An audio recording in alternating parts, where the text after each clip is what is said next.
Good morning to all of you friends. आज बताता हूं मैं नेचुरोपैथी की ताकत। पेशेंट सेंट्रिक ट्रीटमेंट के जो फायदे हैं उसकी एक कहानी मैं आपको बताता हूं कि मेरे को एक वीक के पहले की बात है ये कि मॉर्निंग में जब हम खेलने जाते हैं तो कपड़े जो स्वेटिंग हो जाती है बहुत सारी, तो वो भीग जाते हैं पूरी तरह से हमारे। तो मुझे कहीं बाहर जाना था, वही कपड़े पहन के मैं गाड़ी उठाई और चला गया और मेरे को बच गए एक उन्हीं भीगे कपड़ों में। तो मेरी चेस्ट पूरी कोल्ड कंजेशन ने पकड़ ली और मीनवाइल मुझे खाने को कुछ मिला नहीं। इतना गंदा मैंने वो खाना जिंदगी में अपनी देखा नहीं। वो फेंक दिया मैंने, खाया नहीं। ले तो लिया था मैंने कहा चलो कुछ नहीं मिल रहा तो खा लेता हूँ। शायद द्वारका साइड में मैं कहीं था, तो उस ठंड के कारण और उस घटिया खाने के कारण। लेकिन फिर जब हम नेचुरोपैथी फिजिशियन है तो हमने क्या कि ये ट्रीटमेंट अपना करते हैं ऐसी बगैर दवाई के। दवाई की तरफ हम जल्दी से जाते नहीं है। तो 2-3 दिन मैंने अपने काढ़े वगैरह जो पीते हैं हम बना के अपने नेचुरल हर्ब्स के, तो वो मैंने पिए तो और स्टीम वगैरह ली तो मेरे को रिलीफ हुआ। लेकिन जो एक वायरल और बैक्टीरिया का इन्फेक्शन साथ में आ जाता है और लंग्स में एक्टिवेशन हो जाता है क्लीनिंग का शरीर, तो वो बंद नहीं हो रहा था। इस तरह खांसी आ जाती थी। तो मैंने डॉक्टर विपिन शर्मा है हमारे, उनसे कंसल्ट किया। जैसे हम यूजुअली बात करते रहते हैं अपने आपस में, तो मैंने कहा सर ऐसे हो रहा है 2-3 दिनों से। वहाँ गया था मैं, तो उन्होंने मुझे एक दवाई बताई, होम्योपैथिक की दवा है वो, यूकेलिप्टिस उसका नाम है। मदर टिंचर में मैं लेके आया उसको। उन्होंने कहा कि 15-15, 20-20 बूंद उसको दिन में 2 या 3 बार आप ले। तो मैंने वो दवाई ली और जो एक्यूप्रेशर मैंने किया ऐड उसमें, और जो ब्राह्मणी प्राणायाम डैन प्रोटोकॉल की जब हम बात करते हैं, जब भी रेस्पिरेटरी सिस्टम में कोई प्रॉब्लम आती है तो वो मैंने किया। तो नेक्स्ट डे मेरे को नोज से कफ में ब्लीडिंग आई।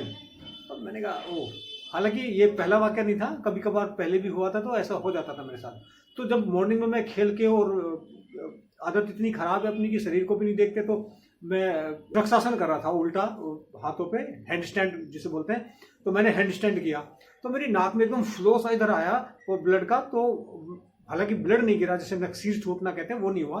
तो वो जो फ्लो सा मुझे महसूस हुआ अंदर से, तो मैंने उसको हैंड स्टैंड को 2-1 मिनट के बाद के अपना खोल दिया आसन।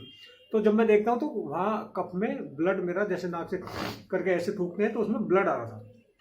तो वो मैंने अपने डॉक्टर साहब डॉक्टर विपिन जी से कंसल्ट किया। मैंने कहा सर ऐसे हो रहा है और थोड़ा सा मैंने कहा ज़्यादा हो रहा है। तो उन्होंने मुझे एक आश्वासन दिया कि ये एक क्लींजिंग प्रोसेस है, नेचुरल प्रोसेस है, इसको होने दो। तो पहले दिन जिस दिन वो ब्लीडिंग हुई थी तब मेरा मत्था यहाँ से भारी भारी सा मेरे को लग रहा था।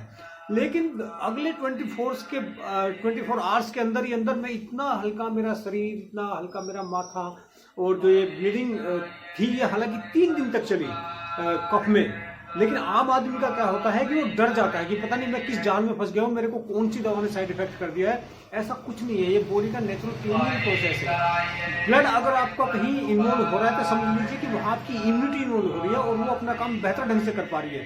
तो समझ लीजिए कि अब जो वहाँ भी टॉक्सिन्स थे वो आपके रिलीज हो जाएंगे और जो कंजप्शन था, जो इन्फ्लामेशन थी, वो सब वहाँ ठीक हो जाने वाली है। उसमें आपको डरने की कोई जरूरत नहीं है।